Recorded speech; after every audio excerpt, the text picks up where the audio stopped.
Paz do Senhor, meus amigos, dando continuidade ao nosso estudo dos capítulos da Bíblia, aula de número 11, nós vamos abordar o capítulo 8 do livro de Gênesis. Antes, convido você a se inscrever no canal, ativar o sininho e também deixar os seus comentários ali para que nós venhamos ser notificados se você está gostando ou não desse estudo dos capítulos da Bíblia, tá certo? Então vamos lá, capítulo de número 8. Nós vamos estar dando continuidade, no capítulo 8, ele dá continuidade ao dilúvio, que ainda está em andamento. E no capítulo de número 8, nós vamos observar que ele vai começar dizendo assim, lembrou-se Deus de Noé. Essa palavra lembrar aqui, eu preciso fazer aqui algumas considerações, porque ela é importante. Porque quando fala que Deus lembrou-se de Noé, não é que Deus está trazendo à memória algo que estava esquecido. Isso é uma forma de linguagem. Como eu não comentei no capítulo 6 e o versículo de número 6, para poder falar tudo de uma vez aqui no capítulo de número 8. 6 e 6 diz o quê? Que Deus ele se arrependeu de ter feito o homem, né? Então parece que Deus ele criou o homem, ele tinha projetado uma coisa, mas não deu muito certo, então ele se arrependeu de ter feito. É como se Deus não soubesse, que isso iria acontecer. Então essa palavra, arrependeu-se o Senhor, em 6 e 6, aqui em 8 e 1, quando diz lembrou-se Deus, e também no versículo 21, que diz, aspirou o suave cheiro e disse consigo mesmo. Então, quando você vê que o Senhor está aspirando ou cheirando um suave cheiro, como dizem outras traduções, nós temos que observar que tudo isso aqui é uma forma de linguagem que eu coloquei aqui para que você possa entender.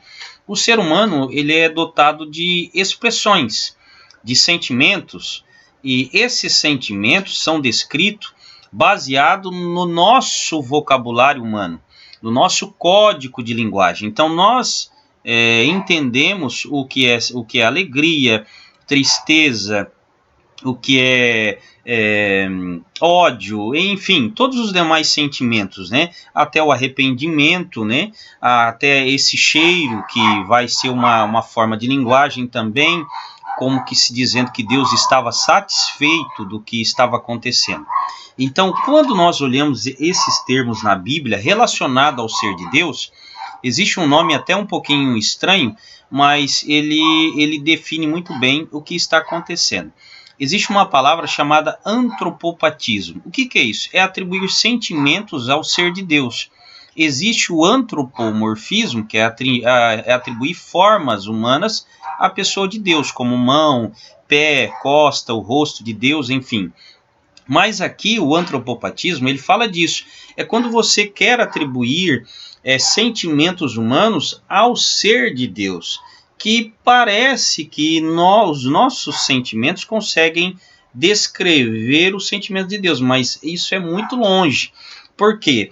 Não há no nosso vocabulário uma palavra que venha, como por exemplo aqui Gênesis 6 e 6, como que nós vamos usar uma palavra para descrever o que Deus sentiu naquele momento que ele viu que a terra encheu de violência e que ele viu que a maldade do homem naquela geração não haveria uma outra solução se ele não tomasse essa medida, de derramar o dilúvio sobre a terra. Como é que o tradutor ia traduzir esse sentimento de Deus?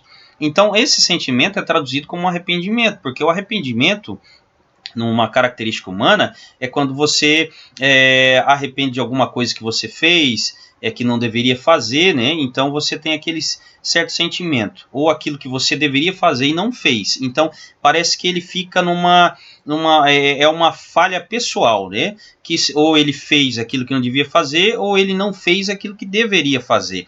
Isso traz um arrependimento. Por que eu não fiz, ou por que eu fiz? Mas quando você olha para Deus, não existe isso com Deus. Então, essa palavra arrepender-se quer dizer o quê? É que Deus mudou. O tradutor está dizendo assim, Deus mudou o seu propósito. Porque o homem até então, ele tinha uma vida longa, Ele tinha você vai observar ali que 930, 969, 962, Deus vai decretar um tempo para o arrependimento de 120 anos, e a partir disso também Deus vai estabelecer, após o período diluviano, uma redução de idade. Então Deus reduziu, Deus modificou o seu propósito. Então o arrependimento ali é uma mudança de estado de Deus, é que não tem como descrever isso, né? Letras, nossas grafias, o nosso entendimento traduzir ao ser a pessoa de Deus é impossível. Tanto que está aqui, ó, há certos sentimentos de Deus que são próprios deles, que é impossível o ser humano tentar descrever. Então não tem como. Então são palavras humanas que são atribuídas ao ser de Deus, que não são suficientes para explicar o que a divindade, o que esse ser tão supremo estava sentindo naquele momento. Então, lembrar não é trazer a memória na pessoa de Deus. O nosso caso é. Então, quando diz, lembrou-se Deus de Noé, Deus não está trazendo a memória, mas ele está atentando para cumprir a promessa, como eu coloquei aqui, ó, agir em favor de Noé. Então, quando eu lembro, eu estou trazendo à memória algo do passado. Deus não existe, Deus ele é atemporal. Então, Deus ele não tem passado. Deus ele não tem futuro. Deus ele é presente. Então, ele está em todo momento. Então, não existe passado para Deus trazer a memória. Não existe futuro, porque Deus ele está em todo tempo. Ele é onisciente, Deus é onipresente. Então, isso é importante você atentar. Então, quando nós falamos disso, no versículo aqui, então você já tem que lembrar, em Gênesis capítulo 8, vamos chegar aqui, capítulo 8, versículo 1, então é que Deus está se atentando para o projeto, ou seja, foi ele que mandou construir a arca, então ele não deixaria Noé à mercê da sorte. Então ele está dizendo assim, ó, eu estou cumprindo o meu propósito, mas o tradutor, é claro, tem que dizer que Deus lembrou, porque passou-se muito tempo, né? Desde o dia que Noé entrou na arca, então ele teria que traduzir de alguma forma. Então Deus vai fechar, né, as fontes do abismo, as comportas do céu, ele vai enviar um vento, você vai ver que Deus sempre tem o vento, que ele vai trazer uma resposta ao seu propósito, isso numa outra oportunidade mais à frente, quando for lá no livro de Êxodo, que nós vamos ver alguns ventos vindo ali, nós vamos estar falando sobre isso, mas não é o momento agora. E as águas, então, escoando continuamente. Aí eu coloquei aqui para que nós tenhamos uma visão geral sobre esse vento, sobre esse processo. No dia 17 do mês 7, nós vamos observar ali, que está no versículo de número 4, né? Vamos colocar aqui para você ver, versículo de número 4. No dia 17 do 7º mês, a arca repousou sobre as montanhas do Ararat. Lembrando que numa aula anterior, nós falamos que a arca passou 5 meses flutuando, né? Depois ela vai ficar 7 meses em cima do pico, até Noé sair, então, da arca de forma definitiva. Então aqui nós já observamos isso. Então, no dia 17, quando no versículo de número 5, vai dizer o quê? Que no dia 1º do mês 10 aparece o cume dos montes. Então, começou a aparecer o cume dos montes no mês 10. Então, a arca repousou no mês 7, no mês 10 começou a aparecer. Observa, ó, isso aqui é importante você observar, que a Bíblia vai dando detalhes sobre a água escoando. Ó. O Monte Ararat era o mais alto, né? Então, foi usado como referência. Então, no dia 17 do 7, repousa sobre o Monte Ararat. Aí depois vai dizer que as águas começaram a minguar ao ponto que aparece o cume dos montes. Então, os montes menores começaram a aparecer. Então, isso vai ficar bem claro aqui no versículo 5. Vamos colocar aqui para você ver, ó. E as águas foram minguando até o 10º mês, e cujo primeiro dia apareceram os cimos, ou os cumes dos montes, tá certo? Então vamos lá. Aqui eu coloquei também, então você já viu isso, e agora vai passar 40 dias após essa data aqui do versículo 5, que vai estar descrito aqui, ó, no versículo 6, ao cabo de 40 dias abriu Noé a janela que fizera a arca. Então ele abriu, tá certo? Ao cabo de 40 dias, passado 40, ele solta o corvo. Lembra que corvo ele se alimenta de restos, né, de carcaça Então era um ambiente propício para ele. Então ele ficou dando voltas. Outra tradução diz que ele ia e voltava. E isso ele vai fazer durante todo o período. Então o corvo ele ia e voltava. Então ele vai soltar. Só que passados 7 dias após a soltura do corvo, vai dizer aqui o versículo de número 8. Vamos ver aqui. Ó, depois soltou uma pomba para ver se as águas teriam já minguado da superfície da terra. Porque o corvo ainda ele repousaria sobre a carcaça, né? Então você sabe, ele vai e volta, mas a pomba não, a pomba é um animal limpo. E diz o texto lá, mas a pomba não achou onde pousar o pé, ó. Tornou a ele para a arca, porque as águas cobriam ainda a terra. Noé, estendendo a mão, tomou e a recolheu. Então, após esse dia, passaram-se mais 7. Então, nós vamos somar ali 17 do 12, do ano 600 ainda da vida de Noé. Vai passar-se mais 7 dias, vamos ver aqui na sequência. Esperou ainda outros 7 dias, vou colocar aqui. Soltou a pomba fora da arca, à tarde ela voltou. Aí ele trazendo no bico a folha nova de oliveira, ó, isso é importante. Assim entendeu Noé que as águas tinham minguado de sobre a terra. Então aqui nós temos a oliveira, né? Mais 7 dias daria 24. Aí mais 7 dias, que daria no dia 1º do 1 do ano 601, ele solta a pomba novamente. Então nunca mais ela voltou. Tá aqui, ó, 12, versículo 12. E então esperou ainda mais 7 dias, soltou a pomba, ela porém já não tornou mais a ele. Então isso aqui, essas são as etapas que você precisa entender do dilúvio, né? Desde o dia que ela repousa sobre o Ararat, as águas minguando, o corvo sendo solto, ele vai e volta porque é um ambiente propício no meio da carniça, das carcaças. Você vai ver que a pomba não encontra repouso, depois ela traz um ramo de oliveira que passa a ser símbolo da paz, e no final ela nunca mais volta. Então Noé soube que lá fora estava tudo conforme antes do período do dilúvio. Aí você vai ver aqui, descrevendo, sucedeu que no 1º dia do mês, no ano 601, as águas se secaram sobre a terra. Vai conferir com a data que nós colocamos aqui, ó, no 1º dia, no 1º mês, no ano 601. Aí diz lá, então Noé removeu a cobertura da arca e olhou, eis que o solo estava enxuto. Lembre-se que desde o período do dilúvio até o momento Noé não havia olhado pelo lado de fora, né? Você vai ver que no versículo 6, ele simplesmente abre a janela. Ao cabo de 40 dias abriu Noé a janela que fizera na arca, mas ele não olhou para o lado de fora. Mas aqui então ele vai olhar, removeu a cobertura e ele viu que estava tudo enxuto.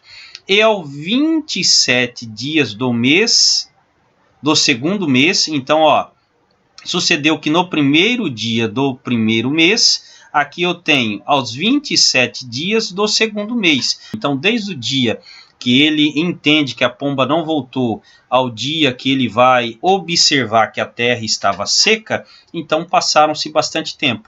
E agora observe que Noé está aguardando, né, para Deus dar autorização para ele sair da arca. Depois de todo esse período, Deus então, como você vai observar no texto, que Deus vai dizer a Noé para que ele saísse da arca com a sua mulher, os seus filhos e todos os animais. Então Noé vai sair da arca. Antes de nós continuarmos, eu quero que você atente aqui para o versículo de número 11, que diz assim, ó, à tarde ela voltou a ele, trazia no bico uma folha nova de oliveira. Você tem que prestar atenção em muitos detalhes da Bíblia. Essa árvore que está aparecendo aqui, sendo citada no livro de Gênesis, é a segunda. É a segunda árvore que está sendo citada. Por quê? Quando nós, deixa eu colocar aqui, você vai perceber. Ó. Você lê lá em Gênesis 3 e 7, citou que após a queda, Adão e Eva, eles cozeram ali folhas de figueira e fizeram um avental para tampar sua nudez. Então a primeira árvore que foi citada foi a figueira. Agora, durante o período, quando está tendo agora a restauração desse mundo, você vai ver que é citado a oliveira.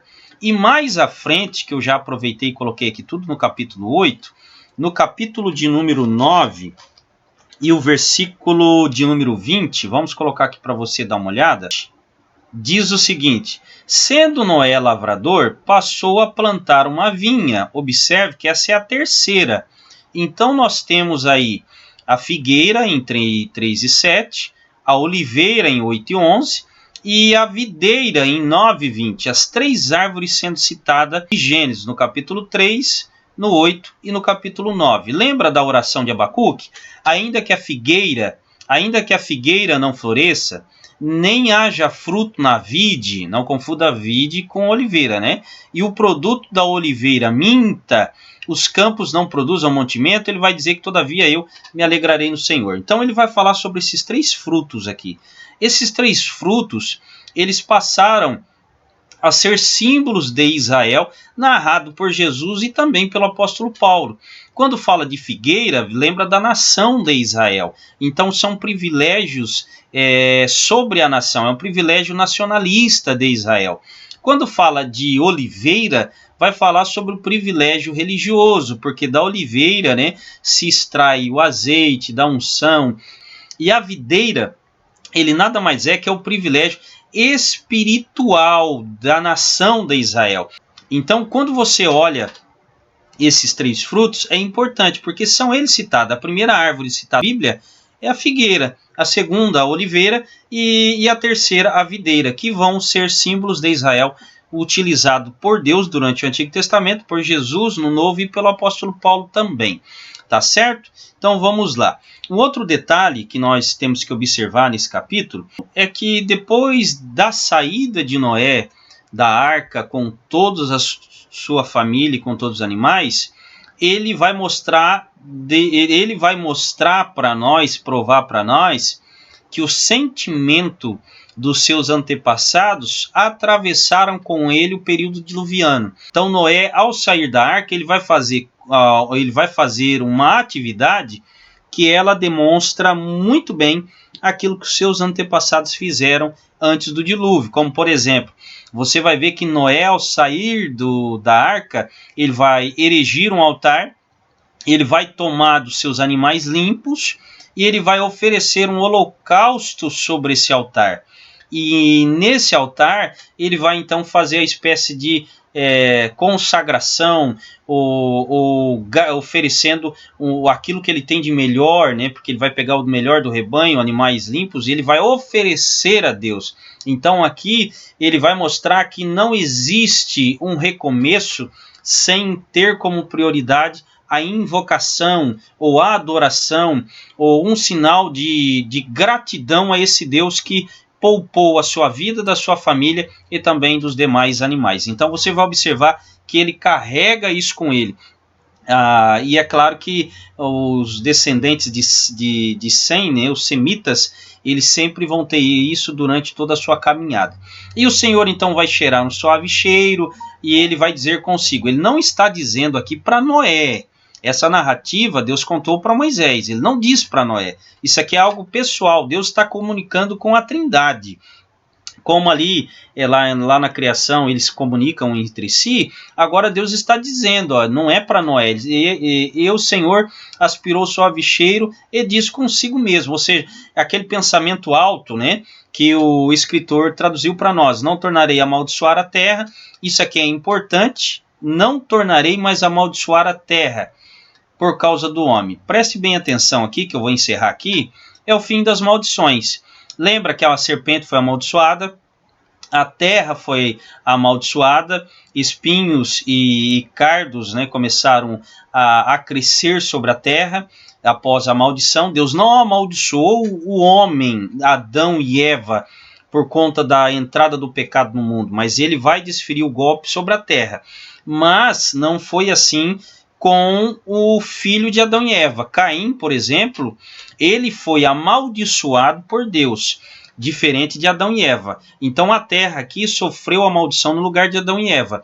Mas Caim, ele foi amaldiçoado diretamente por Deus, né? Você vai ver isso lá em Gênesis número 4 e o versículo de número 11, né? 11 e 12. Assim, ó, és agora, pois maldito sobre a terra, cuja boca abriu para receber de tuas mãos o sangue do teu irmão. Então ele é maldito. E essa maldição sobre Caim era diferente da maldição sobre o seu pai. Sobre Adão e Eva, Deus disse assim, ó, vocês malditos é a terra por causa de ti. Então Deus disse para ele, né, que no suor, né, no seu suor, ele comeria o seu sustento. Por causa desse pecado, a terra não só produziria coisas boas, mas espinhos e cardos também. Mas no tocante a Caim, Deus mudou a sentença. Deus amaldiçoou ele era lavrador, você não pode esquecer, e Deus disse assim, que a maldição que Deus colocou sobre a vida dele, por causa que a terra abriu a boca para beber o sangue do seu irmão, Deus disse assim, diferente do teu pai, que a terra é maldita, que não vai produzir somente coisas boas, mas vai ter espinhos e cardos também, você é diferente. Quando você lavrar, o solo não te dará sua força, ou seja, é o fim da atividade de Caim. Ele não trabalharia mais, ou seja, como lavrador, porque ele tentaria cultivar o solo, mas o solo não daria a ele aquilo que ele desejasse, tá certo? Então é diferente. Então o fim das maldições, mas tem um detalhe. Então Deus quer dizer que Deus anulou as maldições anteriores? Não, porque a cobra você sabe que ela rasteja até hoje. Espinhos existem até hoje. Mas o que Deus fez? Deus ele colocou fim nas maldições no tocante que ele não tornaria a amaldiçoar novamente a terra. Mas isso não quer dizer que essas maldições seriam anuladas. Até porque essa maldição aqui só será anulada, a maldição sobre a terra, quando Cristo reinar sobre ela. Então o deserto florescerá e todas as coisas ali relativas ao milênio. Então vamos voltar aqui para nós concluirmos, que diz, né, que Deus então disse que não tornaria mais a amaldiçoar a terra por causa do homem, porque é mau desígnio íntimo do homem desde a sua mocidade, nem tornarei a ferir todo vivente como fiz. O que Deus está dizendo? Deus ele está dizendo que não há, que essa atitude que ele tomou concernente ao dilúvio, mesmo que Deus novamente viesse a realizar uma extinção da humanidade, Deus não colocaria fim à maldade do homem, porque o pecado contaminou a genética da humanidade. Então Deus está dizendo assim, eu não vou mais castigar a humanidade ou a terra que criei, porque a maldade está dentro do homem. Então, enquanto o homem perdurar sobre a terra, vai haver essa maldade. Então Deus só está dizendo assim, eu não vou mais trazer esse juízo. Ele não vai mais trazer o dilúvio. É claro que futuramente, então, Deus vai destruir esse mundo com fogo. Então isso é o resumo do capítulo de número 8. E o versículo 22 vai dizer assim, enquanto durar a terra, não deixará de haver sementeira e ceifa, frio e calor, verão e inverno. Por que Deus está dizendo isso? É claro que no período do dilúvio, as estações foram alteradas. Então não houve as estações como conhecemos, porque é um período de muita chuva, houve uma mudança no clima, porque Deus estava trazendo um juízo. É claro que o sol ele não brilhou por muito tempo, é claro que o tempo ficou sempre fechado, porque era um período de juízo mesmo, mas Deus estava dizendo que após isso, Deus não traria novamente essa mudança, as estações que ela regem, né, o ambiente em que o homem está inserido. Então, o homem ele precisa que as estações elas estejam em ordem para que ele possa subsistir. Então, o capítulo de número 8 nós encerramos. Você entendeu o que é antropopatismo, que é uma forma de linguagem que descreve os sentimentos de Deus no vocabulário humano, né, tentando. Você já entendeu todo o período ali em que a água foi minguando, você já aprendeu que essas 3 primeiras árvores passaram a ser utilizadas como símbolo de Israel, você já soube também que que Noé vai estabelecer a gratidão, vai fazer com que Deus venha cheirar, né, esse suave cheiro, ou seja, Deus ficou satisfeito com tudo que aconteceu e Deus trouxe um contentamento àquele coração do capítulo 6 que estava pesaroso, né? O mundo tem uma nova esperança por meio da imagem de Noé. Então você vai observar isso. E concluímos com o versículo que vai dizer que Deus então não traria mais maldições sobre a terra, porque Deus ele viu que, não que ele viu, né? Deus está demonstrando para nós que mesmo que ele destrua novamente, a maldade está dentro do coração do homem. Você vai ver isso no livro de Apocalipse, que Deus está derramando juízo e o homem ainda está insistindo na sua maldade, tá certo? Próxima aula, capítulo de número 9.